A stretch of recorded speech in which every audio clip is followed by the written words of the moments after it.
Bem, pessoal, vamos lá, né? Vamos aprender de Deus. Preste bem atenção. Preste bem atenção. Tem uma parte na Bíblia, né, que tem alguns versículos, né, que se você for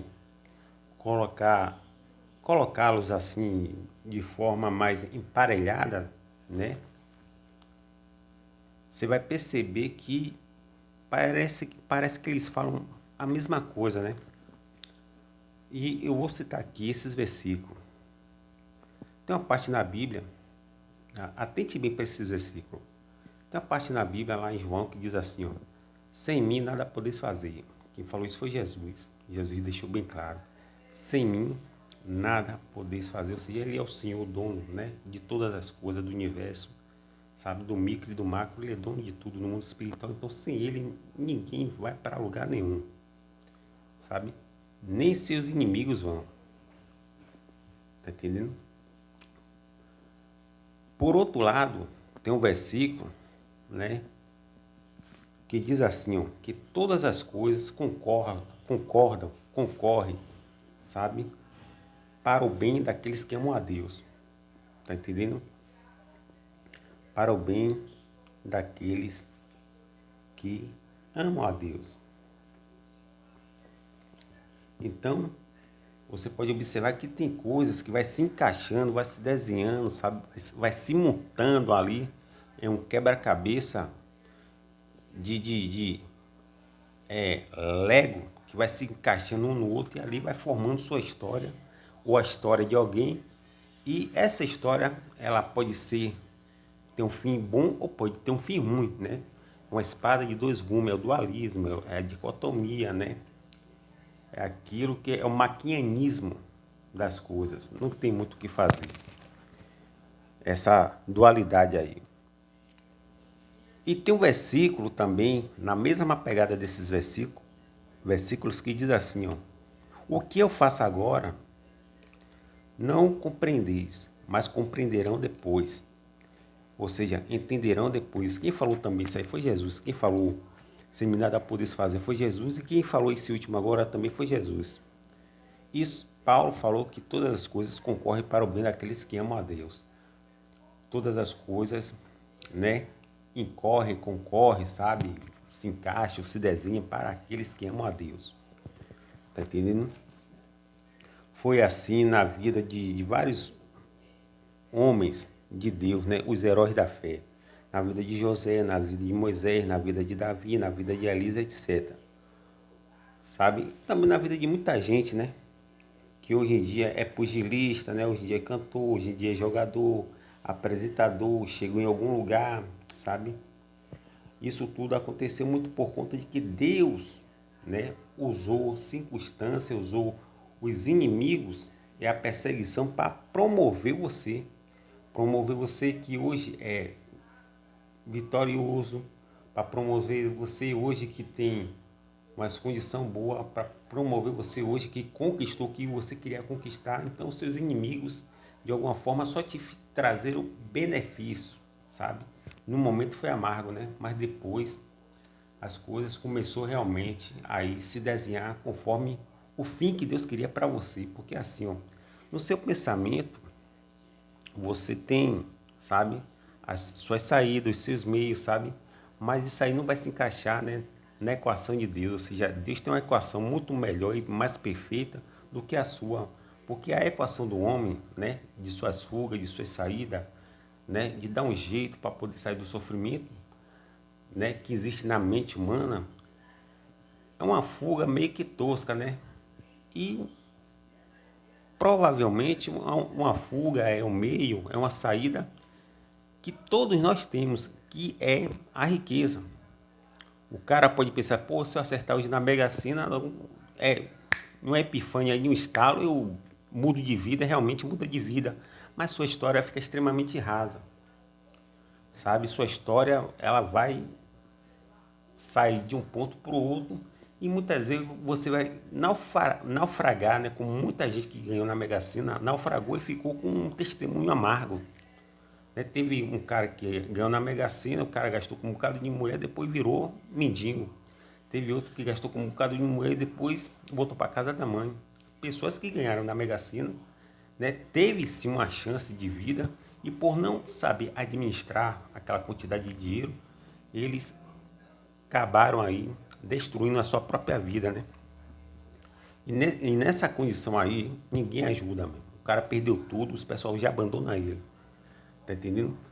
Por outro lado da moeda, você vê que Deus ele trabalha com processo. Por quê? Porque a natureza não dá salto, sabe? A pessoa não nasce aqui um bebê, daqui a pouco dá um pulo, já está um homem feito, perfeito, formado. Não. A natureza gradativamente vai nos ensinando, né? Você olha para uma árvore, você vai ver que o fruto da árvore ela tende a passar por um processo que o tempo vai atuar sobre aquilo ali e vai amadurecer aquela fruta para o tempo dela, ela já amadurecida, ser sim degustada, ser sim aí servir de alimento, né? Nas prateleiras aí do supermercado que provavelmente vão ser vendidas. Se não tiver no supermercado aí, tá aí uma manga ou uma banana aí e você vê e tira lá, arranca, porque chegou o momento disso, né? De ela ser degustada. A Bíblia diz que há tempo para todas as coisas. Então, todas as coisas concorrem para o bem daqueles que amam a Deus.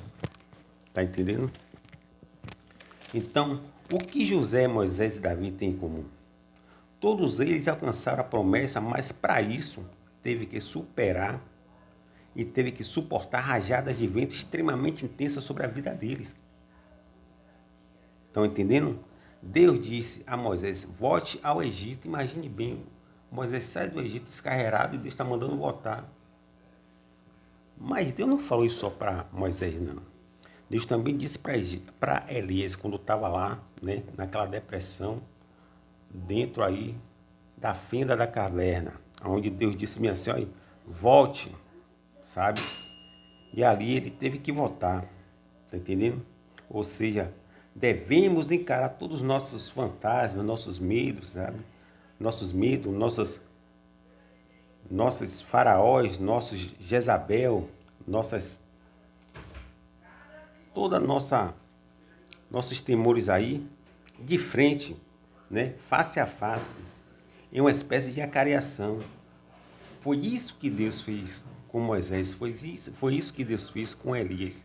Colocou eles em uma cariação face a face com aquilo que amedrontava ele, com aquilo que eles mais temiam, sabe? Faraó era o que Moisés menos queria enfrentar na vida.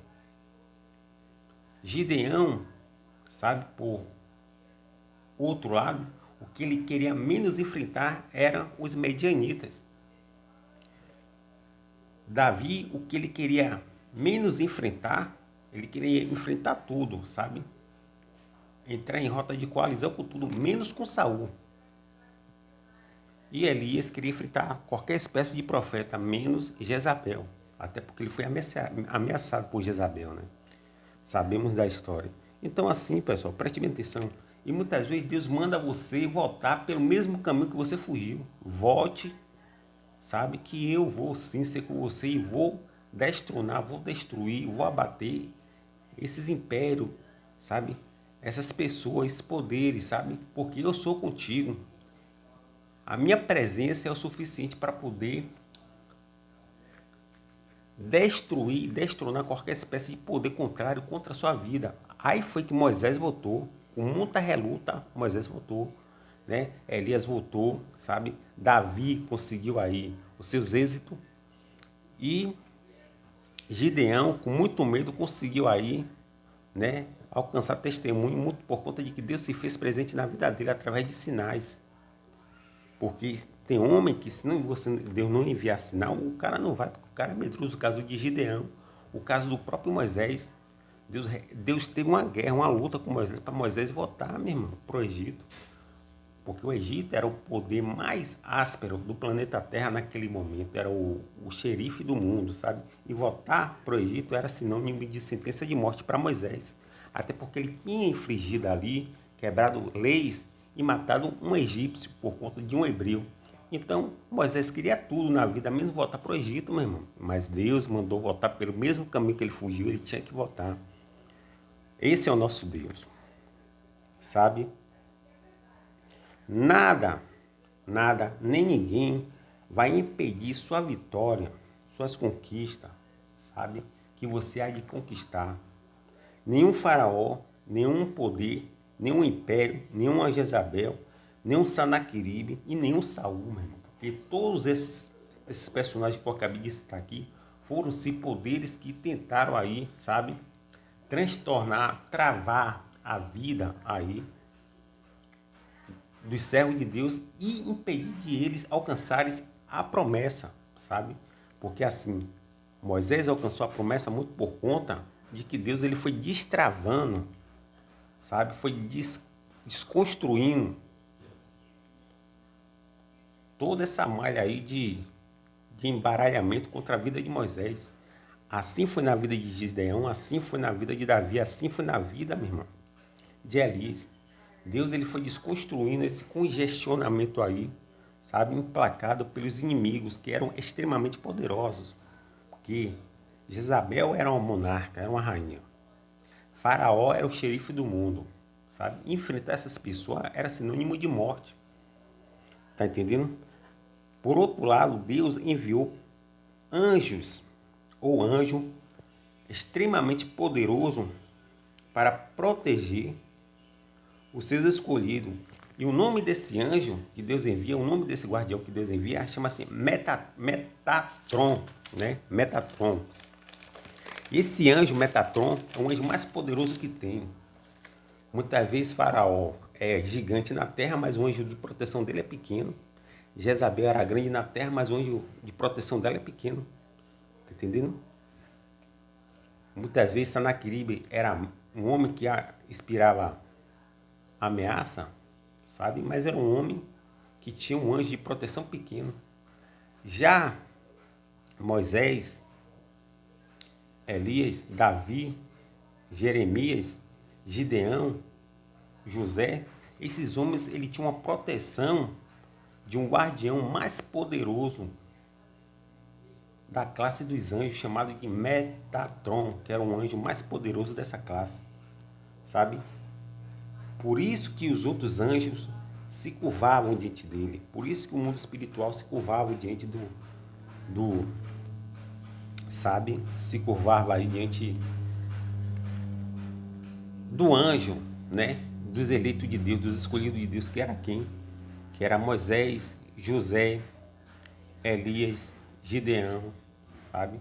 Esses homens aí, eles tinham uma promessa para alcançar, porque o que era deles, eles tinham que alcançar. Então, mas para isso Deus tinha que descongestionar, sabe? Toda aquela malha de embaralhamento ali. Tá entendendo? E o que que acontece? Acontece algo de suma importância e interessante, que é, né, a tentativa de Saul tentar matar Davi,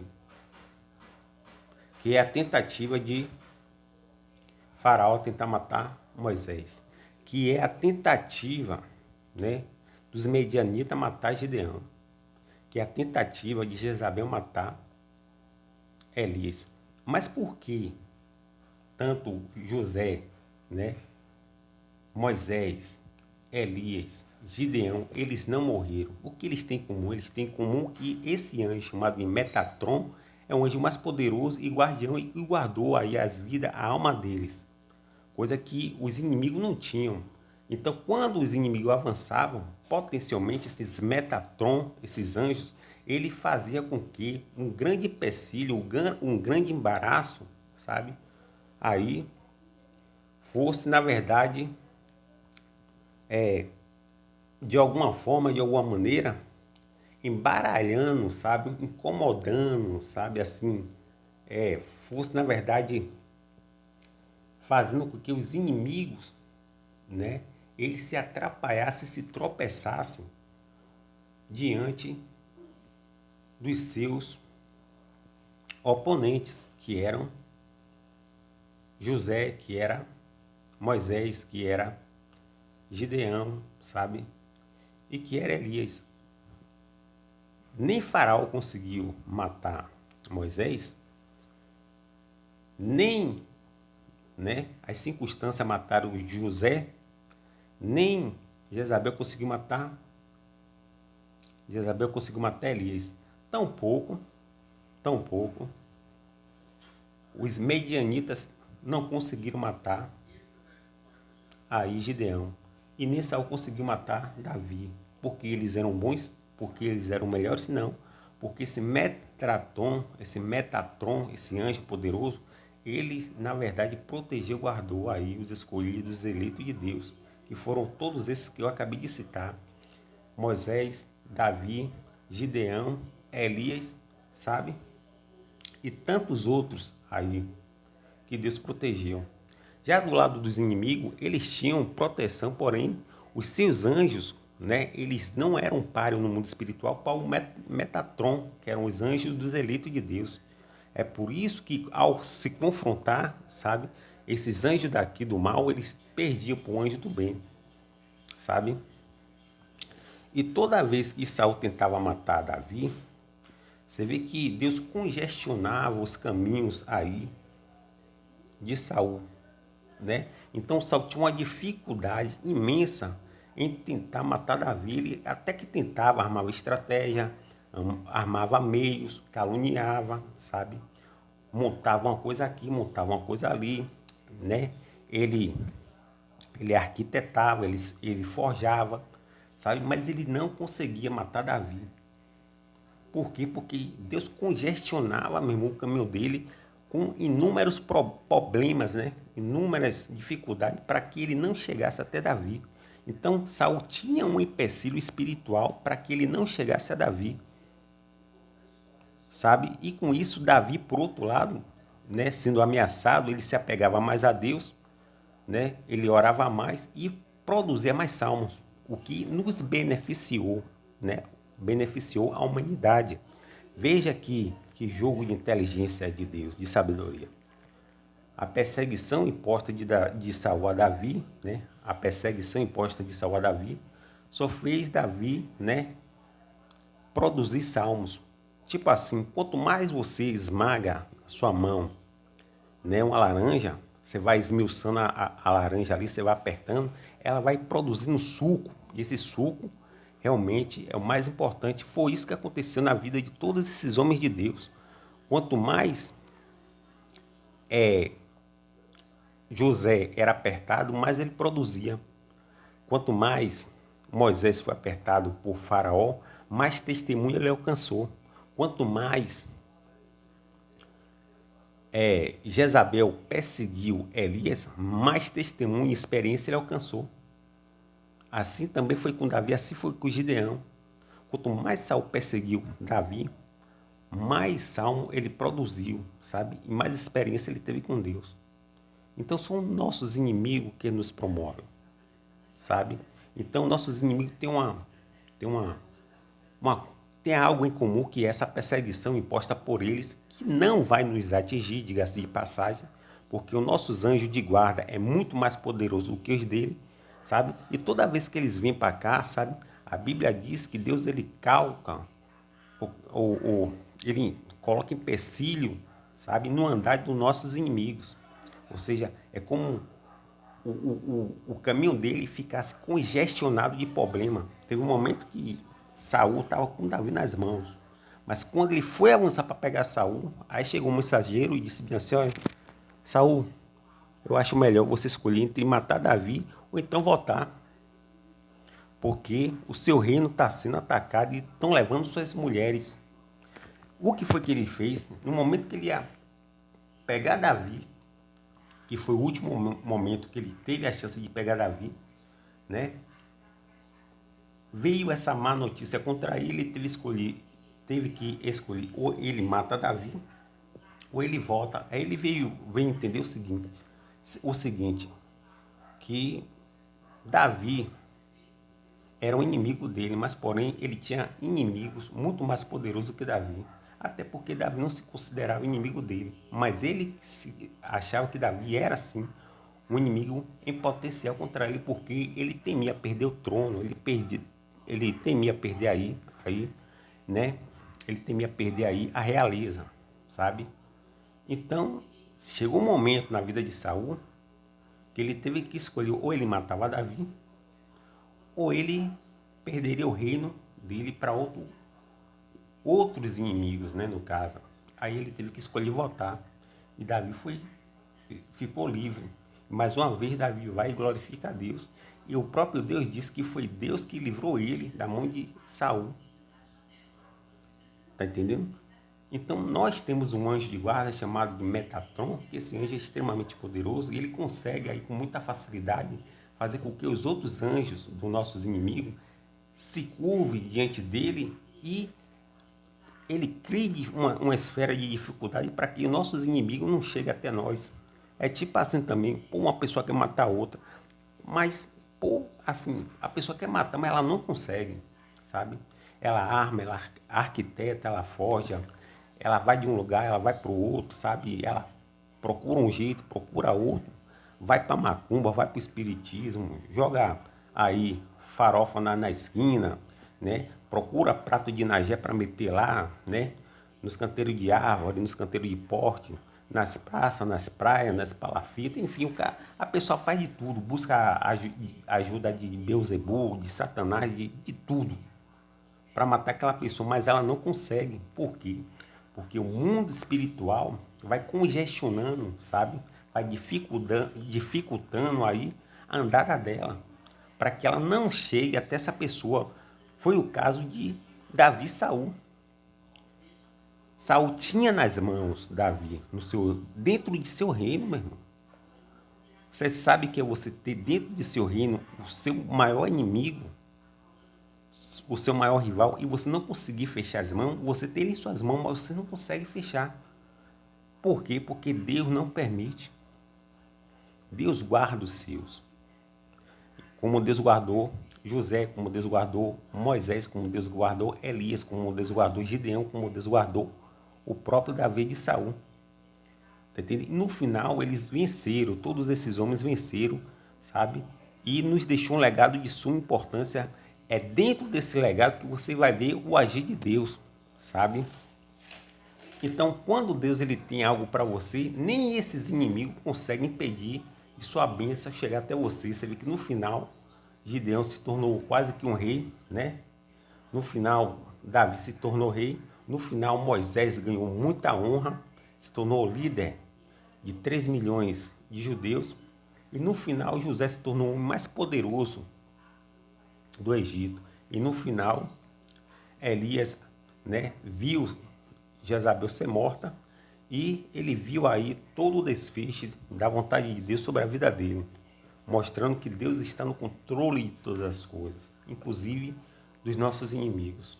Nossos inimigos que até nos matar, nos destruir, mas não pode, meu irmão, porque o mundo espiritual não deixa. Deus vai colocar dificuldade, sabe, nos pés dele. Tem um salmo que diz assim, que Deus ele calca aos pés aos nossos inimigos. Ou seja, Deus coloca dificuldade na vida deles para que eles não consigam avançar contra a nossa vida e nos vença e nos tire da terra, porque a vida não pertence a ele, pertence a Deus e só Deus pode tirar nossas vidas. Jesus teve um momento que Jesus disse assim, ó, Jesus disse assim, ó, que ainda não era chegada a hora dele. E enquanto não foi chegada a hora dele, todo as investidas aí dos fariseus, dos saduceus, dos escribas, caíram por terra, meu irmão, sabe? Jesus ele estava enfrentando uma linha de frente de guerra extremamente poderosa, sabe? De forma simultânea, ele foi atacado por 3 poderes ao mesmo tempo: escriba, fariseu e saduceu, homens de muita potência religiosa e que tinham uma grande influência. Mesmo assim, eles não conseguiram avançar contra a vida de Jesus. Só depois que Deus permitiu para se cumprir o que estava escrito acerca de Jesus. Tá entendendo? Então, o que é seu vai sim dar um jeito de chegar até você. E Deus vai tirar de cena todos esses inimigos, como tirou de cena Saul. Saul foi tirado de cena para poder Davi, né, chegar ao trono. Tá entendendo? Então, pessoal, assim, ó, existe uma frase que diz assim: o que é seu dará um jeito de chegar ou se é chegar até você. Eu me lembro, sabe, de um desenho chamado de Thundercats, que eram os gatos lá, sabe, em que teve um momento que lá eu perdeu lá a espada dele em um lugar e ele não tinha como ir lá buscar a espada. Mas o que foi que aconteceu? Ele foi, invocou para que a espada viesse. Ele não conseguia ir até a espada, mas ele invocou para que a espada viesse até ele. Por que a espada obedecia só a ele? Porque a espada era dele, ou seja, a espada, de certa forma, ela, né, ela conseguia ali, né, se desfinhar ali, né, ela conseguia ali de alguma forma sair da dificuldade e alcançar o chamado de Laio. Ela vinha de contra Laio e Laio pegava a espada, sabe? Já que Laio não conseguia até a espada, por outro lado, ao som da vontade de voz de Laio, ela saía de lá de onde ela estava para Laio, sabe? E chegava até as mãos de Laio. E esse desenho Thundercat mostrou isso. A mesma coisa, a bênção que é para você, ela vai dar um jeito, sabe? Uma forma de chegar e coroar você. Porque a Bíblia diz bem assim, que todas as coisas concorrem para o bem daquele que ama a Deus. Teve um ator, né, que fez aquele Jesus clássico, eu me esqueci até o nome desse ator, ele é da Romênia. Ele estava fazendo o papel de Pedro, né? Ele estava fazendo o papel de Pedro, estava aquela coisa toda. Enquanto o outro, né, que estava fazendo o papel de Jesus, ele e o diretor estavam ali, sabe, fazendo já algumas cenas para esse filme clássico de Jesus. Mas teve um momento, né? Olha o que eu falei a você. O que é seu, se chegar até você, Deus há de tirar todas as dificuldades, todas as barreiras, todos os empecilhos, sabe? Qualquer espécie de forma de empecilho, de barreira, de obstáculo, Deus vai jogar por terra, muralha, seja o que for. Porque o que é seu vai chegar até você, meu irmão. Você vê que no filme de Jesus, aquele Jesus clássico, né? Que aquele ator tem uns olhos bem azul, tal, aquele Jesus que marcou era, que eu já assisti umas 3 vezes, ele não era Jesus, não. Ele ia fazer o papel de um simples e mero discípulo de Jesus. Acho que era Tiago, era Pedro, alguma coisa assim. Enquanto o que era para ser Jesus, ele já estava já fazendo algumas cenas já de Jesus, ou seja, o diretor de filme estava assim, já produzindo, sabe, o roteiro do filme. Ou seja, o filme já estava em seu princípio de andamento, já tinha cenas prontas já. Mas como o que é seu há de se achegar até você, aconteceu que quando o diretor ele olha para esse homem que parecia com Jesus, né, aquele romeno, que ele é de um país chamado de Romênia, quando ele olha para ele em uma cena, o cara olha, rapaz, não tem outro não, esse Jesus aí é você. Então o diretor modificou, sabe, deletou, deu reset em boa parte do roteiro do filme e reconstruiu o filme todo, muito por conta de uma pessoa, que foi esse ator que estava com o papel, acho que de Pedro, foi Tiago, para trocar ele, colocar ele como Jesus. E aí ele passa a ser Jesus, meu irmão. Sabe? No papel ele se encaixa bem como Jesus, até na aparência, porque ele é o único que até hoje, aparentemente, parece com esses Jesus aí, né? Europeus aí, que o Jesus, na verdade, ele era palestino, né? Ele tinha uma pele morena e tal, mas esse Jesus europetizado aí, né, com a aparência de europeu, ele se encaixava muitíssimamente bem dentro aí dessas características desse Jesus europeu, né?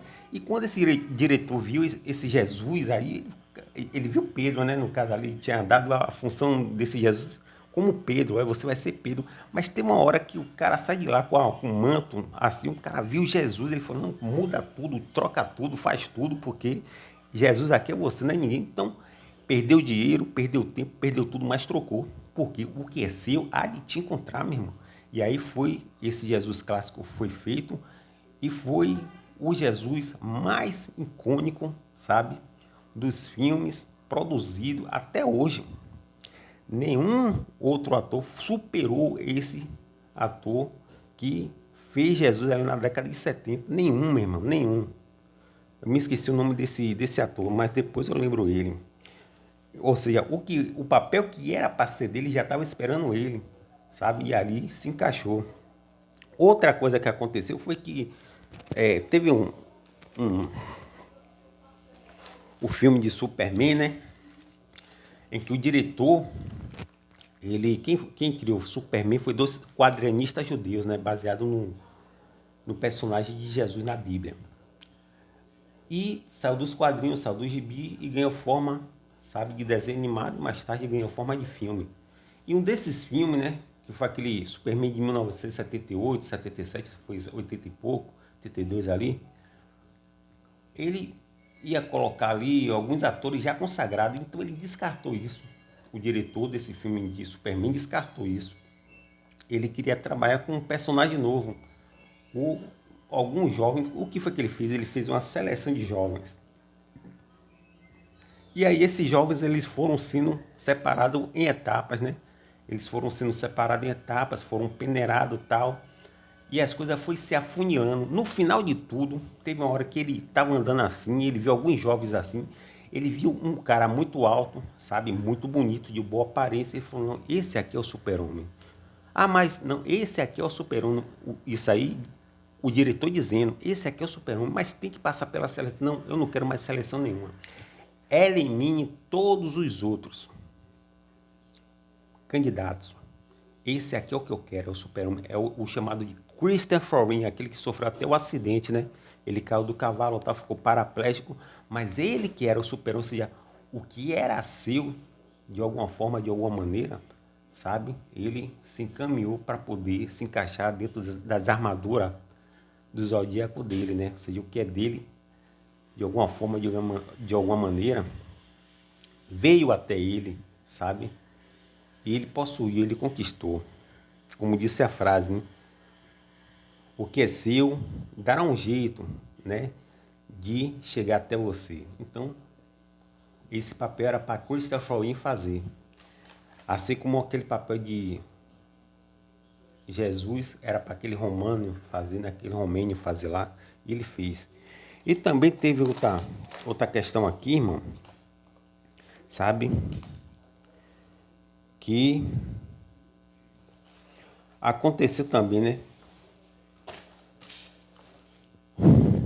Que em 1979, para 80, o cantor Michael Jackson ele disse o seguinte, que o próximo álbum dele ia ser o álbum mais poderoso e mais promíscuo dele, sabe? E que ia realmente revolucionar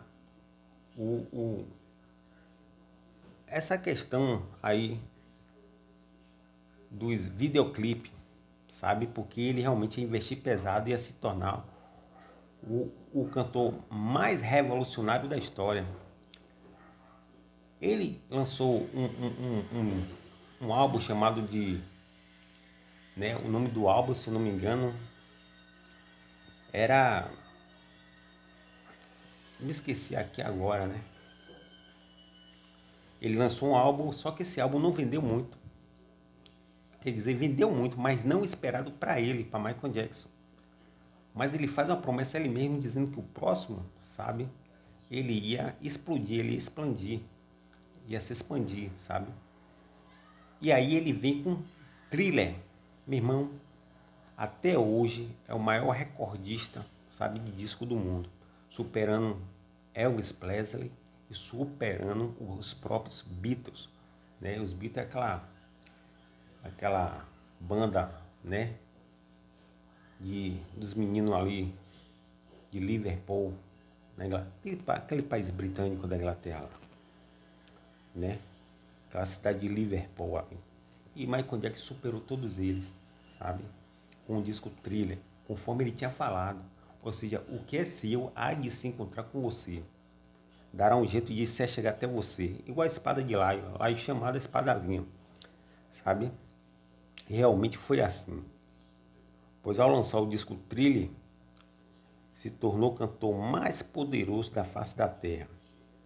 Ainda na década de 1980, já saindo do ramo, sabe, de, de cantor, saímos do ramo do cinema, fomos para o ramo de cantores e vamos sair desse setor de cantores e vamos agora falar um pouco do setor de futebol, né? E no setor de futebol você pode observar que tinha um argentino chamado de Diego Armando Maradona, que em 1982 ele jogou contra aquela seleção brasileira fantástica de 1982, onde tinha Zico, onde tinha Zico, né? Tinha ali Falcão, Cerezo, né? Tinha Éder, tinha Júnior, sabe? Meu irmão, uma seleção top. A seleção de 82 era incrível, era extremamente poderosa, mas essa seleção caiu diante da Itália, né? Tomou 3-2, mas encantou o mundo. Mas antes de enfrentar a Itália, o Brasil tinha enfrentado a Argentina. E essa Argentina tinha esse jovem chamado de Diego Armando Maradona, sabe? E que tomou uma sapecoada do Brasil, tomou uma chacoalhada do Brasil. Tomou 3-1, se eu não me engano, né? Na Copa de 82, o Brasil venceu por 3-1 a seleção da Argentina com Maradona em campo. Só que Maradona era um cara muito jovem, sabe? Era um juvenil ainda, mas de um talento gigante. E Maradona faz uma promessa a ele ao futebol, dizendo que na próxima Copa em 86, né? A Copa foi em 82, ele saiu expulso contra o jogo do Brasil, né? Onde ele realmente não achou a bola, que o Brasil jogava de uma forma muito bonita, sabe? Jogava em um toque de bola aí inacreditável.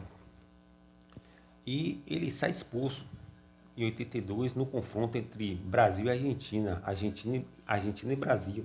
E esse jovem Maradona ele faz um voto contra ele mesmo, dizendo que na próxima Copa ele seria então o maior protagonista daquele torneio. Você vê a audácia de Maradona, né? Mas parece que ele foi profeta dele mesmo. Ou seja, o que era dele ia se chegar a ele, até porque ele entendia e sabia que ele tinha potencial para aquilo. E o que foi que aconteceu? Chegou a Copa de 86 e realmente Maradona, meu irmão, fez chover nessa Copa de 86, sabe? Ele fez um golaço contra a Argentina, ou contra a Inglaterra. Maradona, ele fez um golaço contra os ingleses. E mais um golaço mesmo. O cara saiu catando, sabe, do meio campo, meio mundo de ingleses, sabe, driblando meio mundo de ingleses até a área e fazer o gol, meu irmão. E é o gol mais bonito de todas as Copas. Não teve gol bonito mais lindo do que o de Diego Armando Maradona. Ele disse isso em 82, que ele seria o protagonista, seria o ator principal da Copa do Mundo de 86, e realmente foi. Ou seja, o que é dele teve que se desenhar, sabe?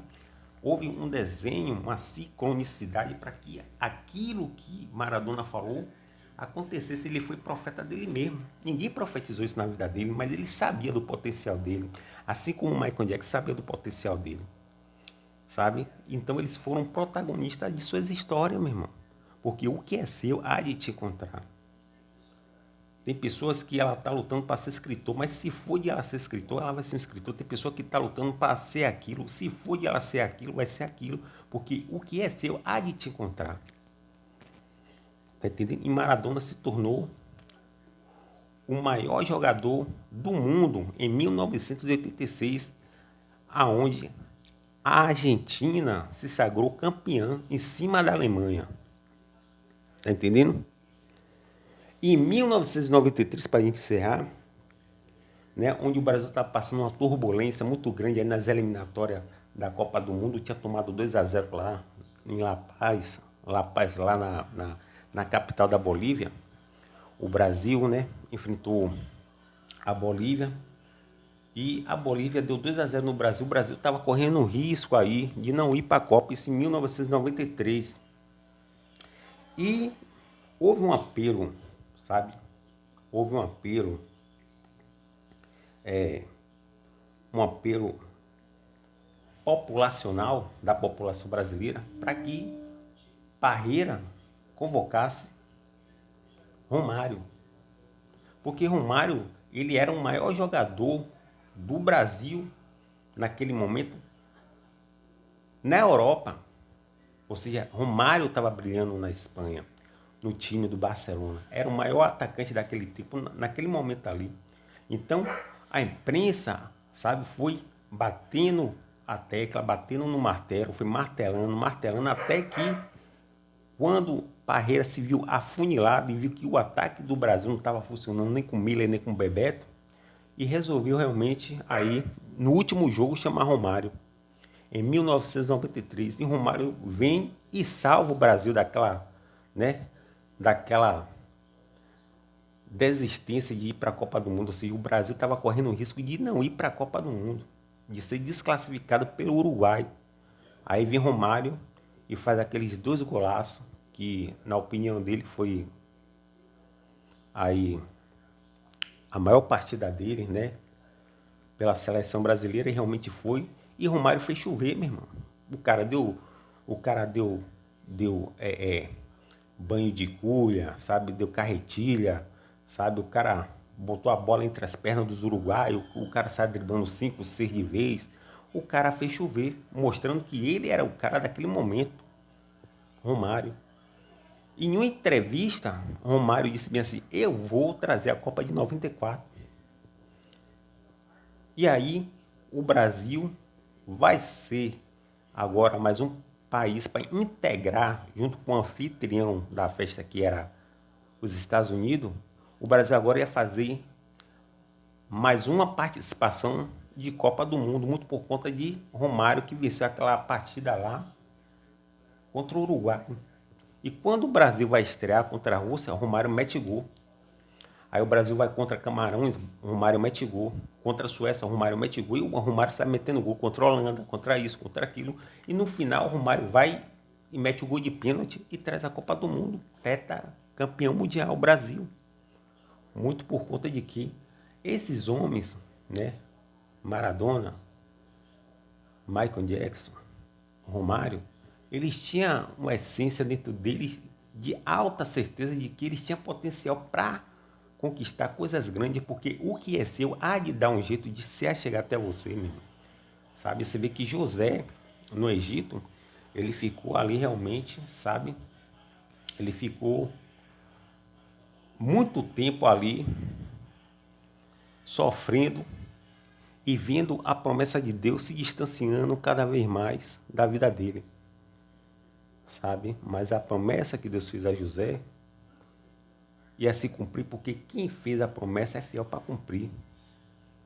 Tá entendendo? Porque o que há de ser seu será. E o que foi que aconteceu? Todas as coisas concorrem para o bem daqueles que amam a Deus. Sem mim nada podeis fazer. O que eu faço agora vocês não entendem, vocês vão entender depois. E aí foi que essas coisas foi se desenhando, foi se encaixando, sabe?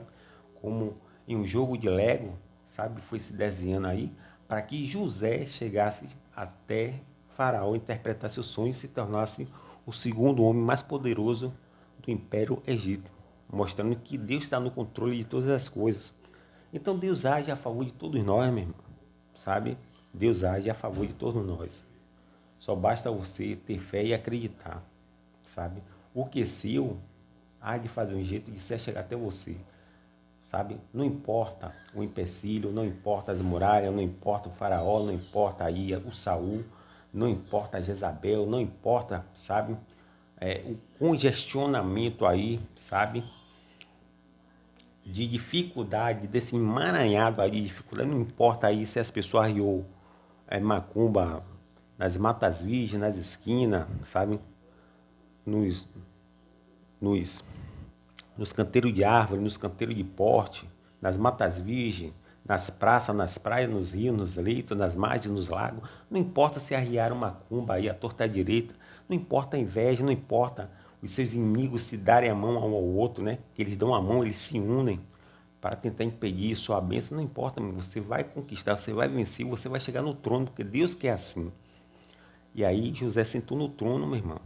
Maradona sentou no trono em 86. Em 94 foi a vez de o baixinho Romário sentar no trono, sabe? Christopher Win, né, sentou no trono com aquele papel que ele ganhou lá de Superman na década de 78 para 79, ali já findando, entrando para a década de 80. Ele foi o primeiro Superman da história, meu irmão. Tá entendendo? Não importa as dificuldades, você vê que aquele homem que fez o papel de Jesus, ele não estava cotado para ser Jesus, mas em um lance em que ele sai com a capa, o diretor modifica o filme todo, perde milhões, porque já tinha parte do roteiro já feito, e o cara deleta tudo, o diretor deleta tudo, o diretor ele dá reset tudo e coloca esse homem como Jesus, ele passa a ser o Jesus clássico de todos os tempos, é aquele Jesus que a gente assistiu, meu irmão. Aquele filme de Jesus que ele tem os olhos bem azul, né? Então, o que é seu há de te encontrar, meu irmão. Então, Deus colocou os seus eleitos no trono. Você vê que Esther, a rainha Esther, né? A rainha Esther, ela é uma menina pobre, né? Ela é uma menina que realmente passava desapercebida, mas em uma pré-eleição, em uma eleição, em uma peneira, ela vai eliminando meio mundo, sabe? De concorrente, de candidatas, né? Porque ali fez uma espécie de Miss Universo ali para ver quem ia casar com o rei Astaxerxes, o imperador persa, o homem mais poderoso do planeta Terra naquele momento. E ali Mil caiu ao seu lado, Desmil à sua direita, ela não foi atingida e se tornou rainha. A rainha Esté, que está na Bíblia, na sua Bíblia. O trono era para Esté, não era de ninguém mesmo. Sabe? O que é seu há de te encontrar. O trono era para Davi, tá entendendo? Então, o trono era para José. O trono era para Gideão. É assim que Deus faz, meu irmão. O trono era para Romário. O trono era para Pelé, não importa o empecilho. O trono era para Elvis, o trono era para Michael Jackson. O trono era para Maradona se tornar o maior jogador em 86. O trono era para Christopher Lee, aquele ator que fez Super-Homem, sabe? O trono era para aquele Jesus que fez aquele filme, ou seja, as coisas se encaixou para isso, meu irmão. Como não tomo aqui cunho religioso e eu vou abrangendo para todas as direções, sabe? Porque hoje eu vejo, né, em uma cosmovisão as coisas, eu não vejo mais de um lado só. Hoje eu tenho, sabe, várias versões aí de intensidade de luz. Que Deus continue nos abençoando. O que é seu há de se apresentar até você, há de chegar até você. Fique tranquilo, fique tranquilo. Deus vai colocar você no trono. Quem nasceu para morrer no trono, nunca vai morrer, meu irmão, em uma cadeira.